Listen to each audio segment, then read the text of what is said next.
Okay class, last lecture में endothermic exothermic पढ़ लिया। जिस रिएक्शन में रिएक्टेंट हीट को एब्जॉर्ब करता है वो, और जिस रिएक्शन में प्रोडक्ट के अंदर से हीट बाहर निकलती है वो, ठीक है। उसके बाद हम लोगों ने रेट ऑफ केमिकल रिएक्शन का मतलब पढ़ा था। कुछ केमिकल रिएक्शन स्लो होते हैं कंप्लीट, कुछ केमिकल रिएक्शन फास्ट कंप्लीट होते हैं। तो रिएक्शन का ये स्लो कंप्लीट होना, ये फास्ट कंप्लीट होना, इसको क्या कहते हैं? Rate of chemical reaction. आज का टॉपिक है factor affect the rate of chemical reaction, यानी कौन कौन से फैक्टर है जिन पर हमारा rate of chemical reaction depend करता है। तो factor number 1, nature of the reactant. Factor number 1 क्या है? Nature of the reactant.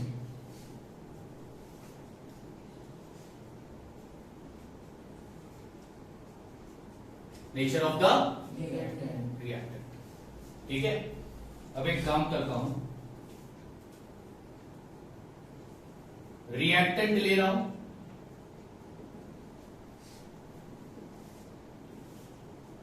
Aluminium, L stand for,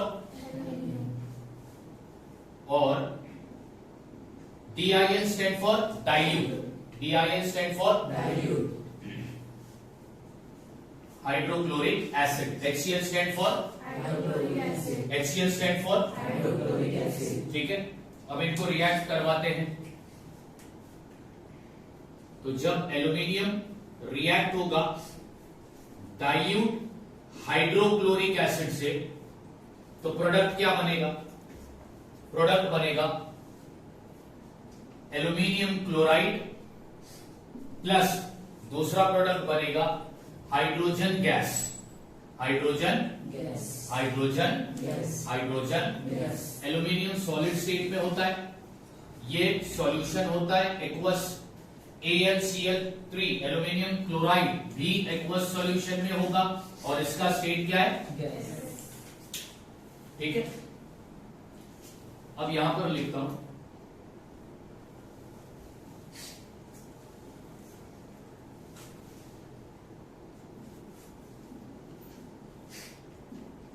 ये रिएक्शन फास्ट कंप्लीट हुआ, रिएक्शन फास्ट कंप्लीट हुआ, ठीक है। अब दूसरी तरफ रिएक्टेंट लेता हूं,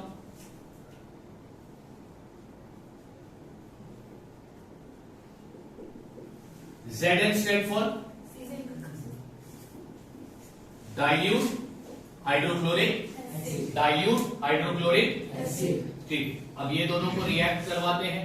तो जब जिंक को हम ऐड करेंगे डाइल्यूट हाइड्रोक्लोरिक एसिड में, तो प्रोडक्ट क्या बनेगा? प्रोडक्ट बनेगा जिंक क्लोराइड। क्या बनेगा? जिंक क्लोराइड, ZnCl2, और दूसरा प्रोडक्ट बनेगा हाइड्रोजन गैस। दूसरा प्रोडक्ट क्या बनेगा? Hydrogen gas. दूसरा प्रोडक्ट क्या बनेगा? हाइड्रोजन गैस, ठीक है। अब ये जिंक सॉलिड स्टेट में होता है, ये सॉल्यूशन है, तो सॉल्यूशन को डिनोट किया जाता है किससे? AQ से, ठीक है। अब ये जो रिएक्शन है इसको लिखता हूं मैं स्लो रिएक्शन, यानी इस रिएक्शन ने कंप्लीट करने के लिए बहुत ज्यादा टाइम लिया, और इस रिएक्शन ने कंप्लीट करने के लिए बहुत कम टाइम लिया। ये रिएक्शन जल्दी कंप्लीट हो गया, ये रिएक्शन, ठीक है। अब रिएक्टेंट पर देखो, रिएक्टेंट इधर एल्यूमिनियम है और यहां पर जिंक है। एल्यूमिनियम क्या है? मेटल है, और जिंक भी क्या है? मेटल है।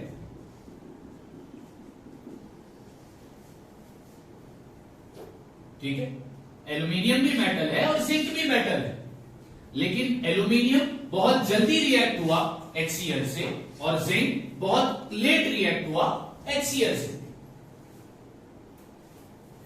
दोनों के केस में जो प्रोडक्ट बन रहा है वो क्या है?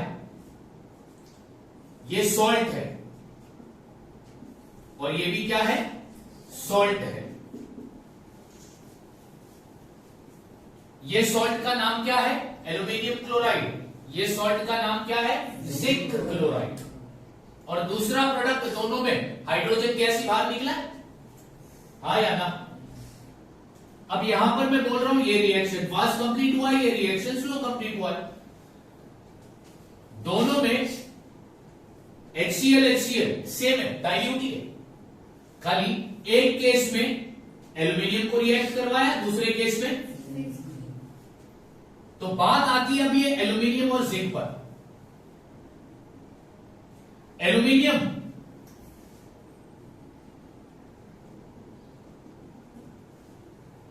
हाईली रिएक्टिव मेटल है, कैसा है? As compared to zinc. Zinc के कंपैरिजन में एल्यूमिनियम हाईली रिएक्टिव है और जिंक कम रिएक्टिव है। तो क्या कंक्लूजन निकालोगे? अगर रिएक्टेंट हाईली रिएक्टिव है तो रिएक्शन जल्दी कंप्लीट होगा, अगर रिएक्टेंट लेस रिएक्टिव है तो रिएक्शन स्लो कंप्लीट होगा।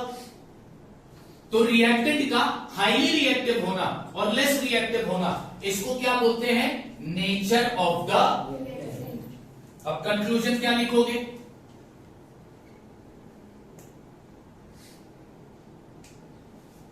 Aluminium and zinc both are metal, दोनों भी क्या है? मेटल है। Aluminium is highly reactive and zinc is less reactive.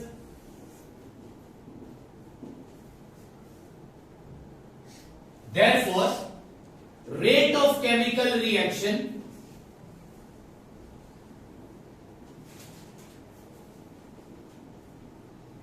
depend on nature of the reactant.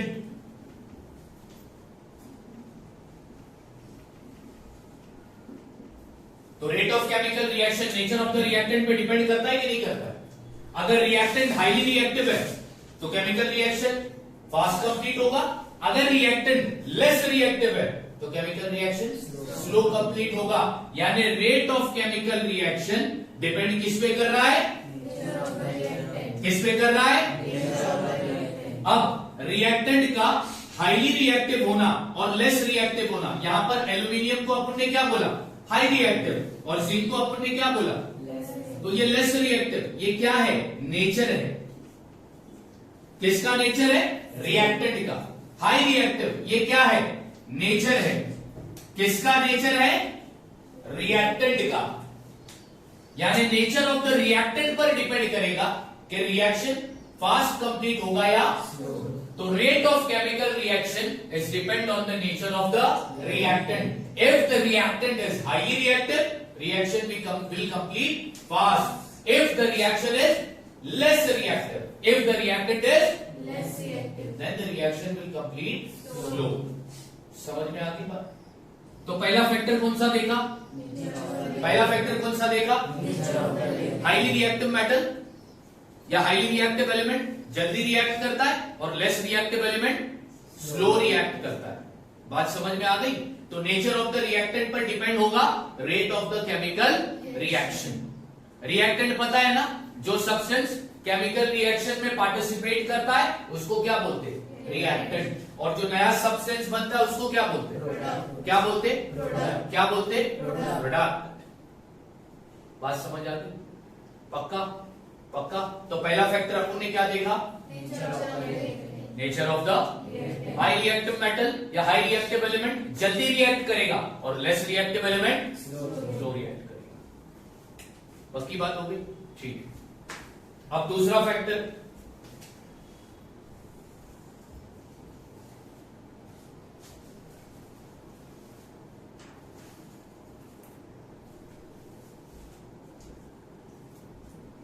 Size of the particle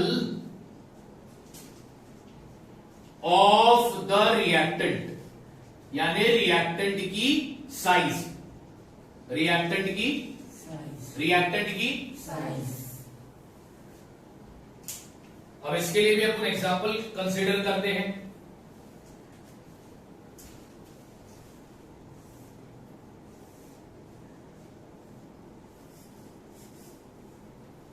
ये test tube है, क्या है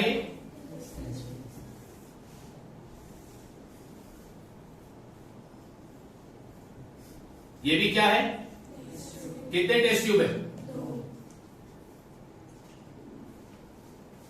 ठीक है।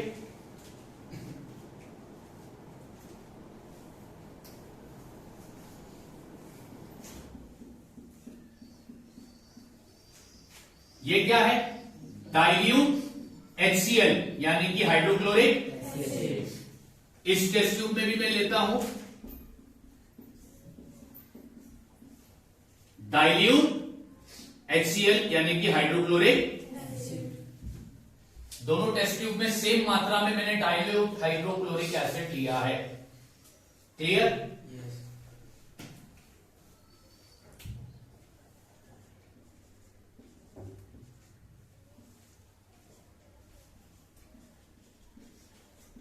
ये है शाहबाद टाइल का पाउडर, शाहबाद टाइल का पाउडर।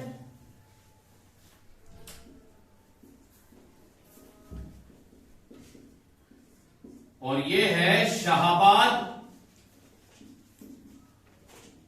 टाइल का पीस, क्या है, एक में मैंने शाहबाद टाइल का पाउडर लिया है, दूसरे में मैंने शाहबाद टाइल का टुकड़ा लिया। क्लियर है, पक्का। रिएक्टेंट क्या है यहां पर, शाहबाद पाउडर और डाइल्यूट हाइड्रोक्लोरिक। इधर शाहबाद टाइल का पीस और डाइल्यूट हाइड्रोक्लोरिक, ये रिएक्टेंट है। दोनों में कॉमन रिएक्टेंट कौन सा है, dilute hydrochloric acid, dilute hydrochloric acid. एक रिएक्टेंट अलग है, इधर मैंने शाहबाद टाइल का क्या लिया है और यहां पर शाहबाद टाइल का क्या लिया है। अब थोड़ा ध्यान दो,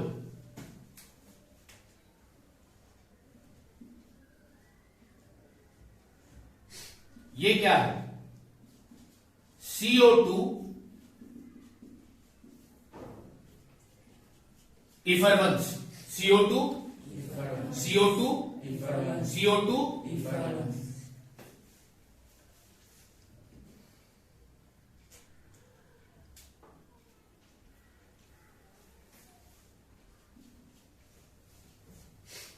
अच्छा, इफरवेंस का मतलब क्या है,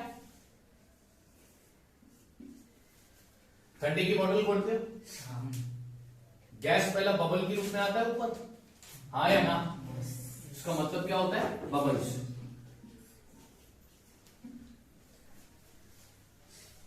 ठीक है,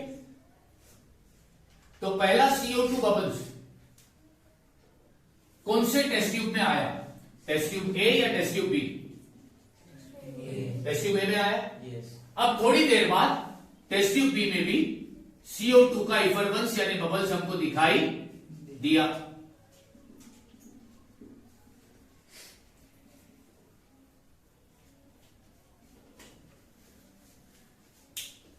यहां पर CO2 का इफरवेंस पहले आया और यहां पर CO2 का इफरवेंस बाद में आया, क्यों, क्यों।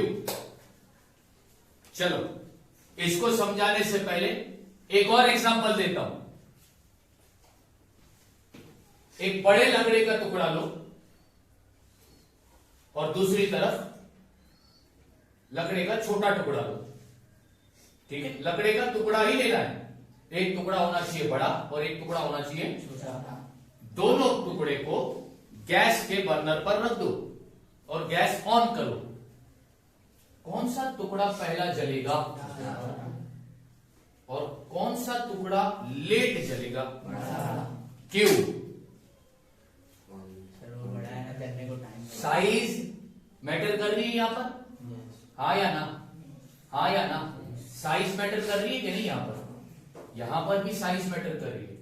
इधर शाहबाद टाइल का और दूसरी तरफ शाहबाद टाइल का पीस, यानी जितना रिएक्टेंट का साइज छोटा होगा उतना रिएक्शन फास्ट कंप्लीट होगा, और अगर रिएक्टेंट का साइज बड़ा है तो रिएक्शन स्लो कंप्लीट होगा।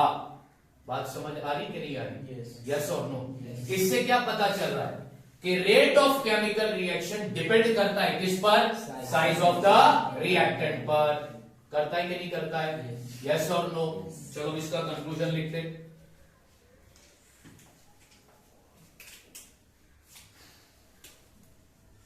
Conclusion,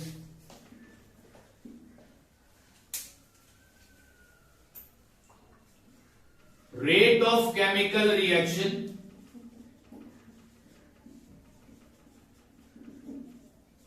depends on size of the reactant. हाँ या ना? यस और नो? यस। और क्या कंक्लूजन निकालोगे? Smaller the size, higher is the rate of chemical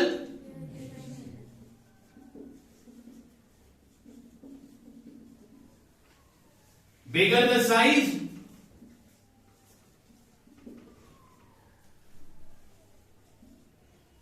slow is the rate of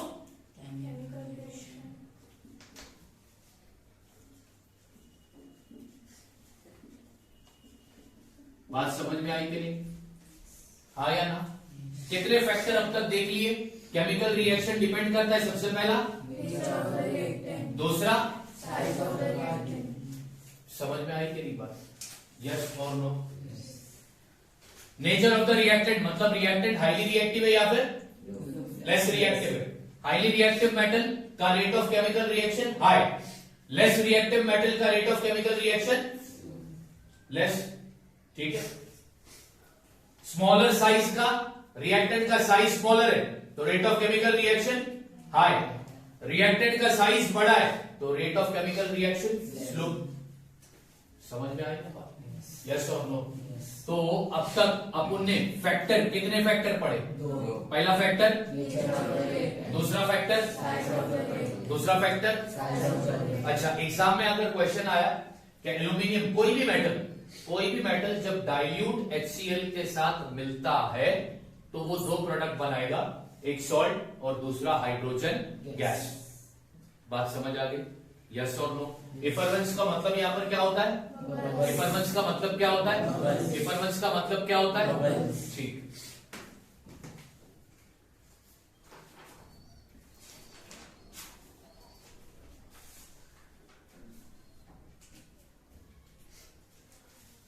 तीसरा फैक्टर जिसपे तुम्हारा केमिकल रिएक्शन का रेट डिपेंड करता है वो है concentration of the reactant. Concentration of the तीसरा फैक्टर जिसपे अपना rate of chemical reaction depend करता है वो क्या है? ठीक है? अब देखते हैं कॉन्सेंट्रेशन ऑफ रिएक्टेंट को सॉल्व करके समझ के कि क्या है। ये बीकर है, क्या है?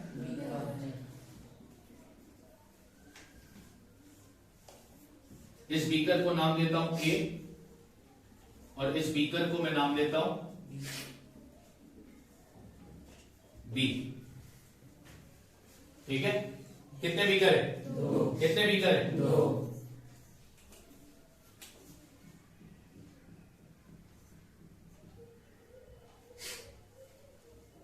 ये है डाइल्यूट हाइड्रोक्लोरिक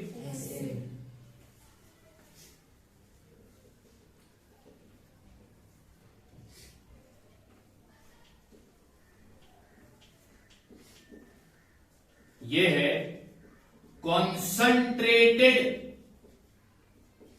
हाइड्रोक्लोरिक। अब समझना है तुमको ये दो वर्ड, डाइल्यूट और दूसरा, अगर ये समझ गए तो समझ गए, समझो सब कुछ। अब इसको समझाता हूं एक एग्जांपल से। ये जार है, इसमें मैंने लिया शुगर और वाटर, ठीक है। क्या क्या लिया इसमें? अब ये जो देख रहे हो ये वाटर है और ये क्या है?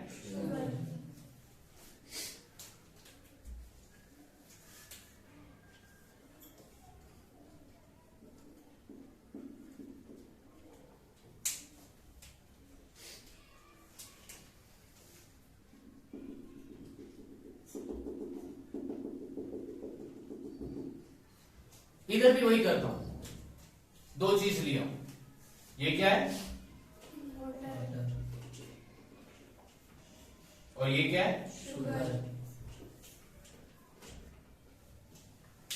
किसी भी सॉलिड चीज को अगर तुम पानी में डालोगे तो वो क्या बनाएगा? सॉल्यूशन। क्या बनाएगा? सॉल्यूशन। क्या बनाएगा? सॉल्यूशन। तो अब ये दोनों भी शुगर के सॉल्यूशन है, हाँ या ना? पक्का? क्या मैं दोनों को शुगर का सॉल्यूशन बोल सकता हूं? ठीक है, मैं लिख देता हूं।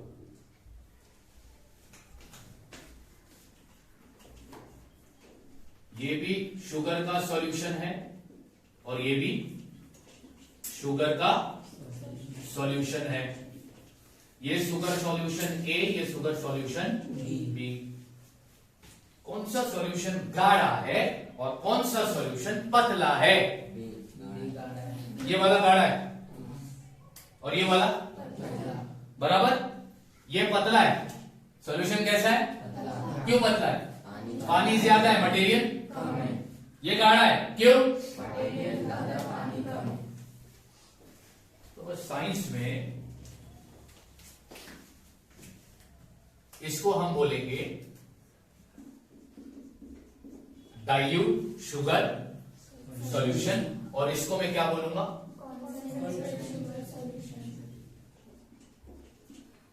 समझ में आ गई बात? हाँ या ना? तो सॉल्यूशन डाइल्यूट भी होते हैं और सॉल्यूशन डाइल्यूट भी होते हैं और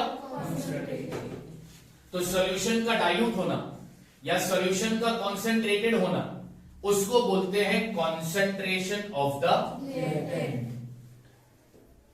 अब यहां पर एक बीकर में जो सॉल्यूशन लिया है HCl का, दूसरे बीकर में भी मैंने सॉल्यूशन लिया है HCl का। दोनों बीकर में HCl का सॉल्यूशन है, लेकिन ये वाला जो HCl का सॉल्यूशन है ये कैसा है और ये वाला जो HCl का सॉल्यूशन है वो कैसा है? ठीक है। सॉल्यूशन को कौन से स्टेट में लिखते हैं? ठीक है। अब दोनों इसमें हम इस्तेमाल करेंगे कैल्शियम कार्बोनेट। क्या इस्तेमाल करेंगे? कैल्शियम कार्बोनेट, यानी CaCO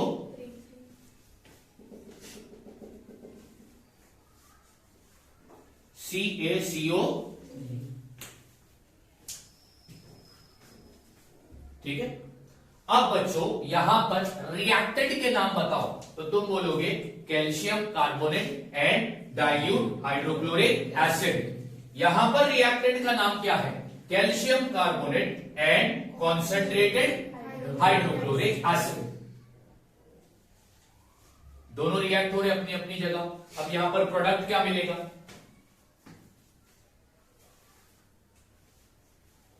प्रोडक्ट यहां पे लिखता हूं CaCO3 plus dilute HCl gives out CaCl2 plus CO2 plus H2O।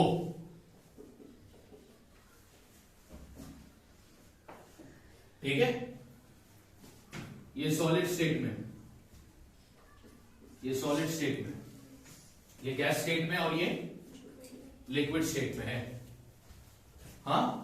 अब दूसरा रिएक्शन, ये मैंने लिखा इसका रिएक्शन है डाइल्यूट का, और इसका लिखता हूं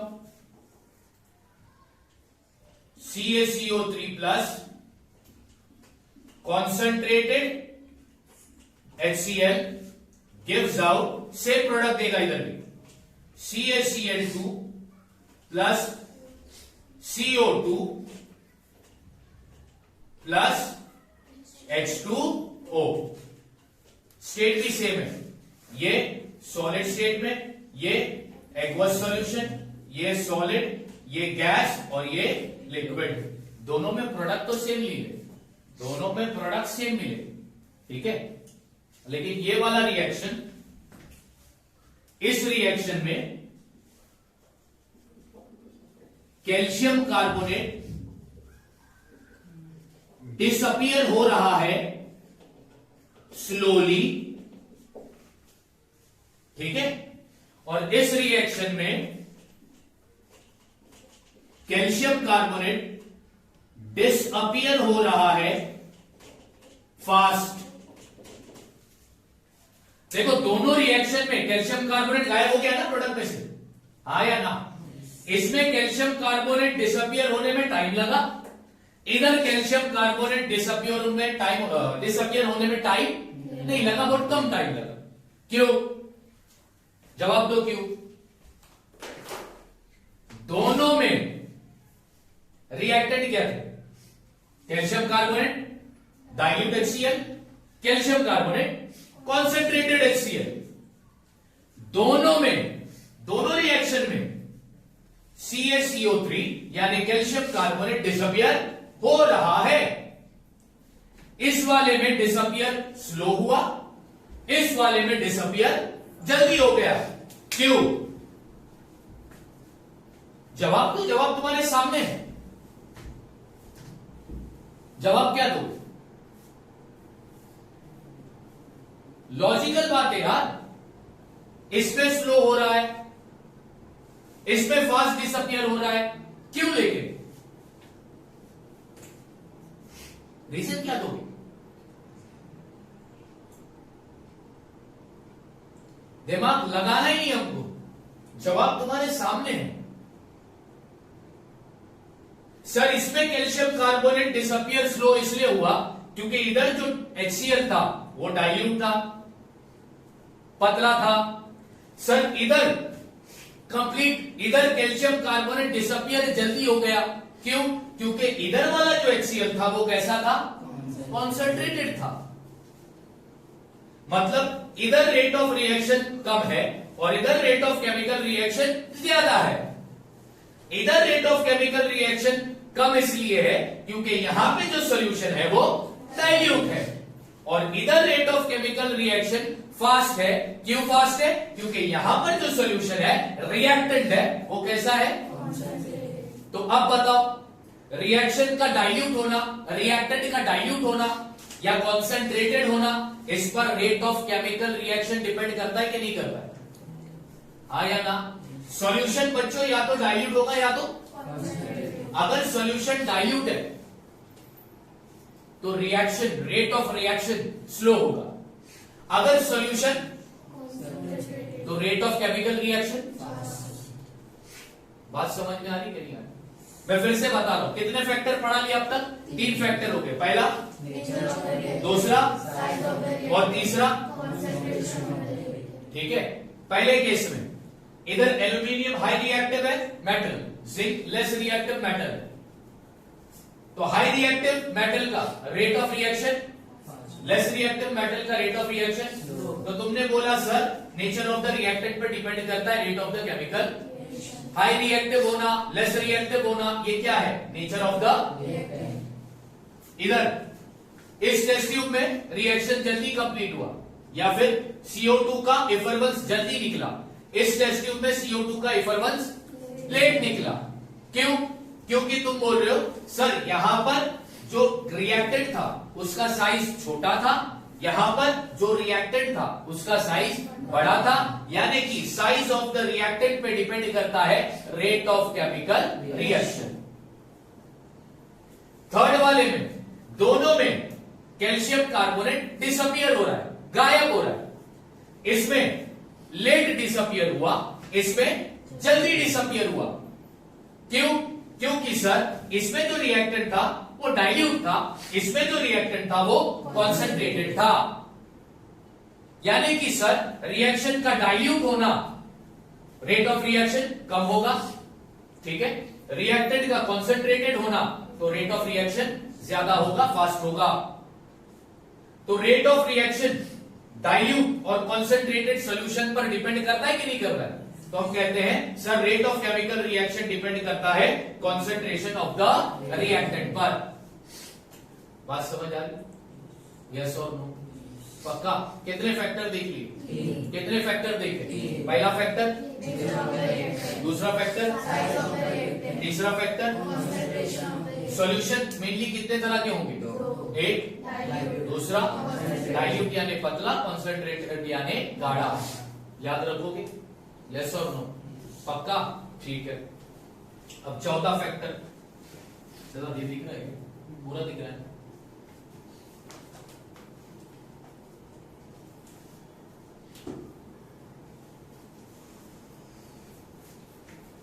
fourth factor temperature. Fourth factor क्या है? टेम्परेचर।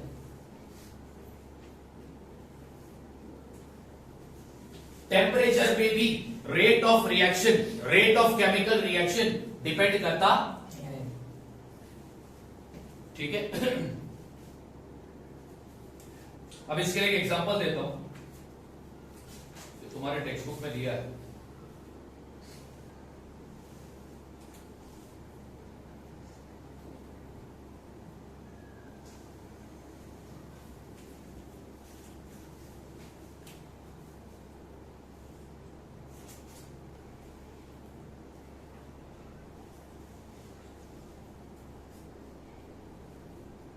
ये क्या है? टेस्ट ट्यूब, ठीक है। अब इस टेस्ट ट्यूब में हमने लिया है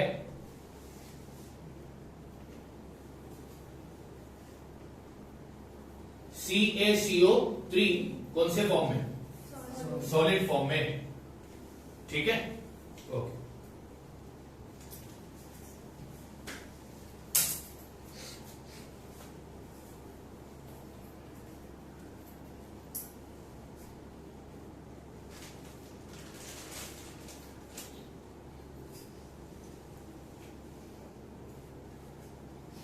ये भी टेस्ट ट्यूब है और इस टेस्ट ट्यूब में मैंने क्या लिया है? Lime water. क्या लिया है? क्या लिया है? Lime water.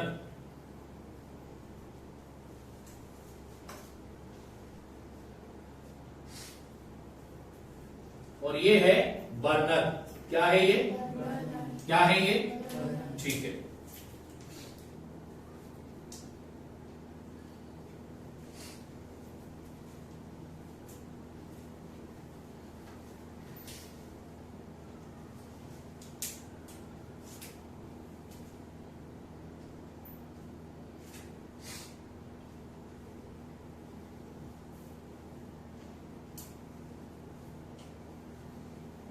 ये जो ब्लू कलर का दिख रहा है, इसको बोलते हैं रबर कॉक। क्या बोलते हैं?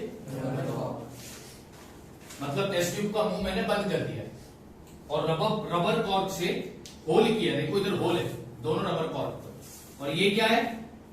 Bent tube. क्या है ये?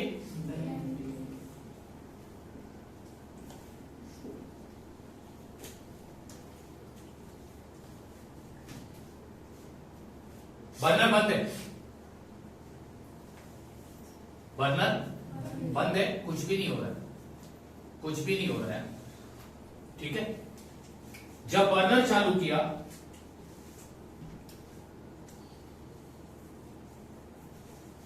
तो इसको क्या दे रहा हूं मैं?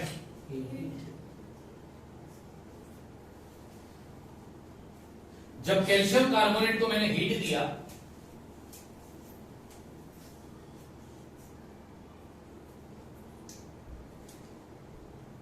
ये जो ग्रीन कलर का देख लो, ये है CO2 गैस यानी carbon dioxide.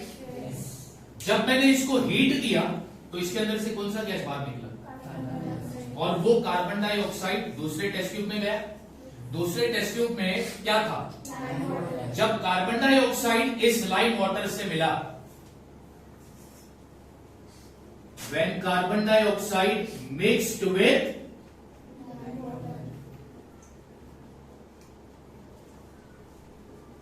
lime water turns milky.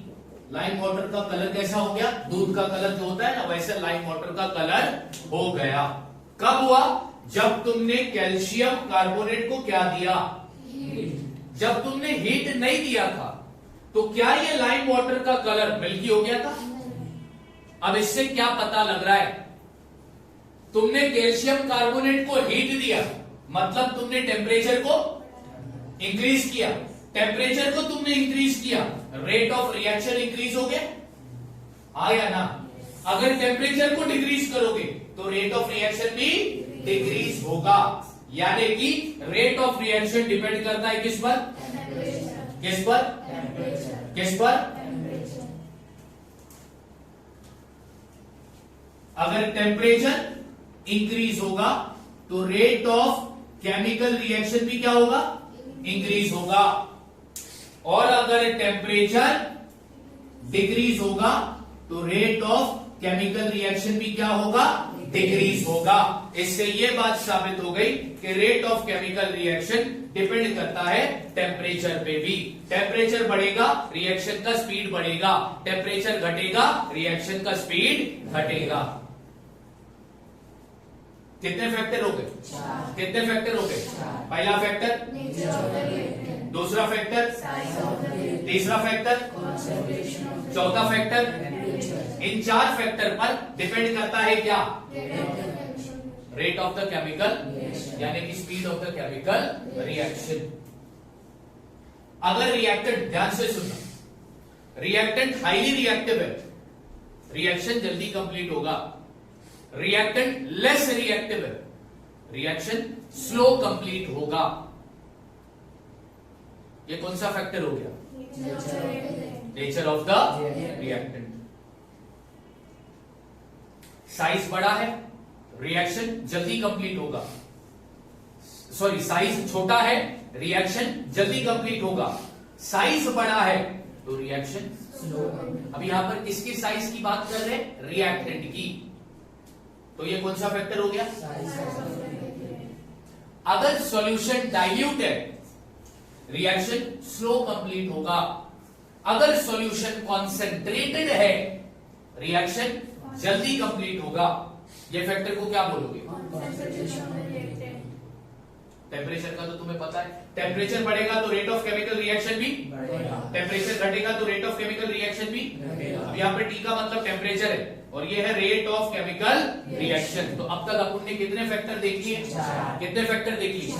4 factor देख लिए जिन पर rate of chemical reaction depend करता है. स्टैंडर्ड 12th में केमिस्ट्री में केमिकल काइनेमेटिक करके एक चैप्टर होगा, उसमें तुम लोग ये फैक्टर को डिटेल में पढ़ोगे.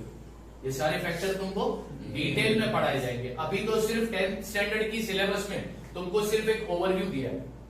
अच्छा, ये पहले फैक्टर में मैंने less reactive high reactive element की बात किया ना, ये तुम इस साल पढ़ोगे चैप्टर मेटलर्जी में.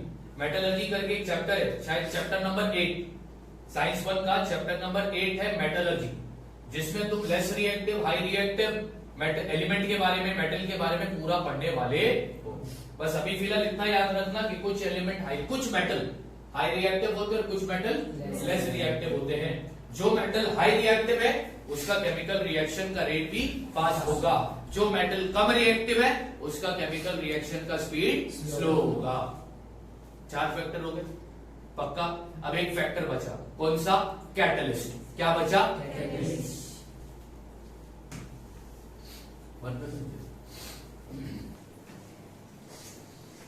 लास्ट फैक्टर क्या है? कैटलिस्ट का नाम ऑलरेडी मैंने चैप्टर के स्टार्ट में लिया था, जब मैंने केमिकल इक्वेशन को लिखने के रूल बताया था. मैंने तब बोला था कैटलिस्ट वो सब्सटेंस है जिनकी मदद से केमिकल रिएक्शन की स्पीड बढ़ाई जाती है या फिर रेट ऑफ केमिकल रिएक्शन में चेंजेस लाया जाता है. कैटलिस्ट की वजह से कभी भी इक्वेशन में कोई चेंजेस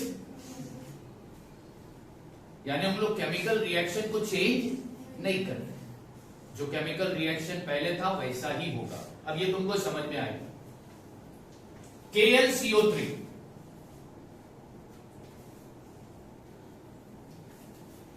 KClO3 क्या है? KClO3। K stand for, Cl stand for, Cl stand for chlorine, O3 stand for, O stand for oxygen. तो इसको पढ़ोगे क्या? Potassium chlorate. क्या पढ़ोगे? पोटेशियम क्लोरेट यानी ClO3। ये किसका मॉलिक्यूलर फॉर्मूला है? किसका? किसका? क्लोरेट का। ठीक है। पोटेशियम क्लोरेट को इधर क्या दे रहा हूं मैं? ठीक है, दिया, हीट दिया, हीट दिया, हीट दिया, हीट दिया, हीट दिया, तब जाकर पोटेशियम क्लोरेट के दो टुकड़े हुए। ये क्या है? Potassium chloride.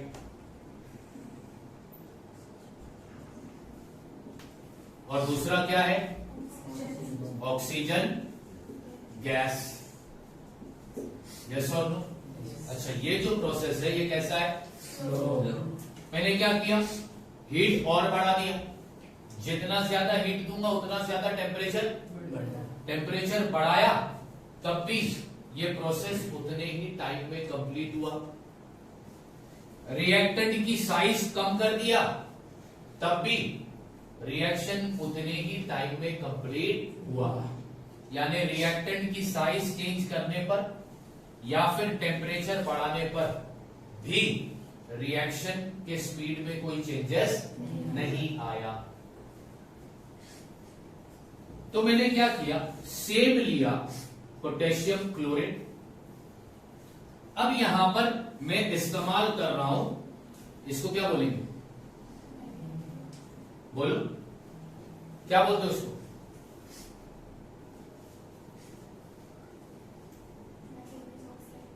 Manganese oxide. नहीं, एक नहीं है, दो है ना, डाई ऑक्साइड। क्या पढ़ेंगे इधर? ऑक्सीजन के एटम कितने?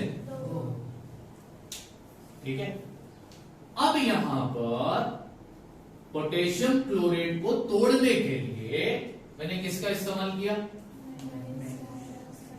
पोटेशियम क्लोरेट टूटा, सेम वही दो प्रोडक्ट मिले जो हीट देने पर मिले थे, हाँ या ना? लेकिन ये जो रिएक्शन था ये कैसा था? फास्ट।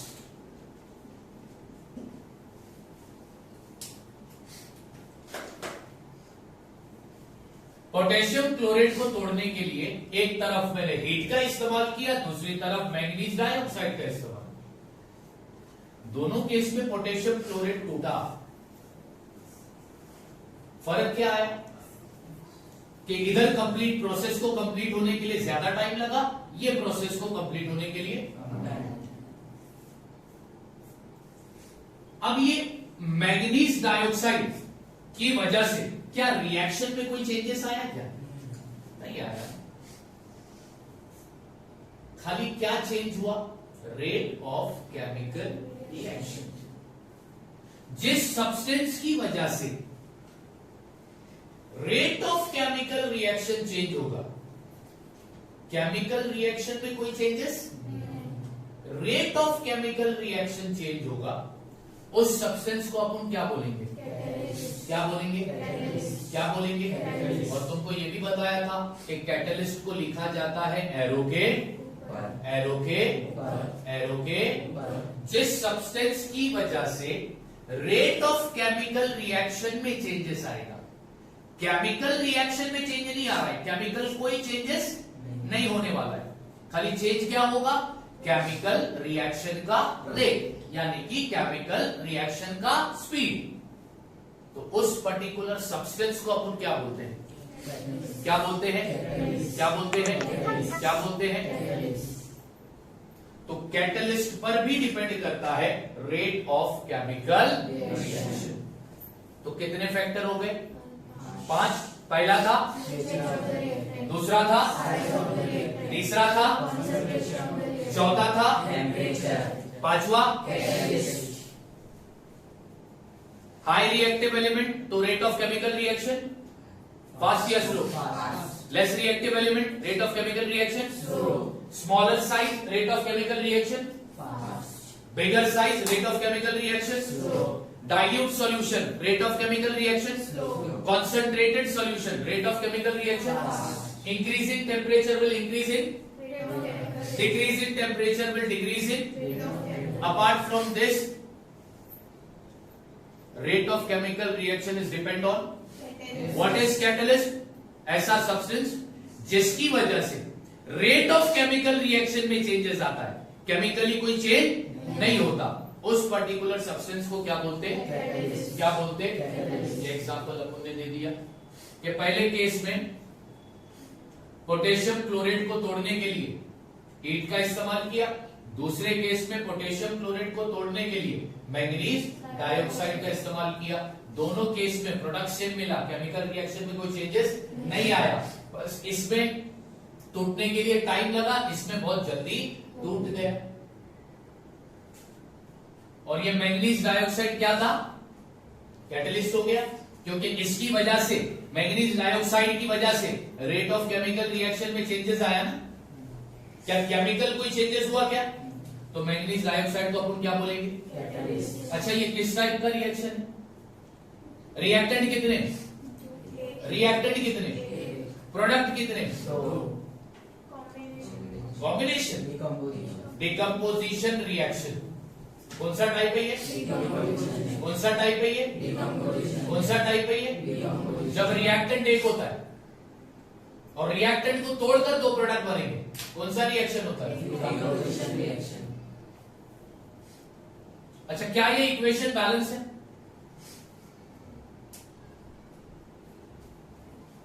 नहीं है ना। चलो इक्वेशन को बैलेंस करते, इक्वेशन को बैलेंस करो। अभी यहां पर इधर अगर तुम देखोगे तो नंबर ऑफ एटम ऑड है कि इवन है, ऑड है। मैंने क्या बताया, जब भी नंबर ऑफ एटम ऑड होगा तो उसको किससे मल्टीप्लाई करोगे, तो यहां पर क्या लगाऊंगा, ठीक है। अब पोटेशियम कितना हो गया, क्लोरीन कितना हो गया, ऑक्सीजन कितना हो गया, 5। मल्टीप्लाई करने का रहता है भाई, तो 2 3 जा 6। अब राइट हैंड साइड पर यहां पर पोटेशियम कितना है, इधर कितना है, तो इधर क्या ऐड करूंगा, तो पोटेशियम कितना हो गया, क्लोरीन भी कितना हो गया। अब लेफ्ट हैंड साइड पर ऑक्सीजन कितना है, मेरे को इधर भी ऑक्सीजन 6 करना है, लेकिन ऑलरेडी कितना है, तो 6 लाने के लिए किससे मल्टीप्लाई करूंगा। इक्वेशन बैलेंस हो गया, हाँ या ना, पक्का। तो आज का टॉपिक था factor which affect the rate of chemical. कितने फैक्टर थे, पहला, दूसरा, तीसरा, चौथा, पांचवा। क्या कैटलिस्ट की वजह से केमिकल कोई चेंजेस आता है, चेंजेस किस में आता है, चेंजेस किस में आता है। बात समझ में आया, पक्का। तुम लोग इसको कॉम्बिनेशन रिएक्शन बोलते हैं ना, तुम्हारे गांव में ये सिखाया था, भूल गए।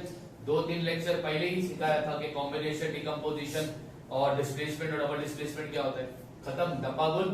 ClO3 ये किसका मॉलिक्यूलर फॉर्मूला है, किसका, किसका, किसका, SO4, CO3, HCO3, NO3, ClO3 और एक कौन सा था, CrO4, CrO4, CrO4। याद रखोगे, हाँ या ना, पक्का, ठीक है।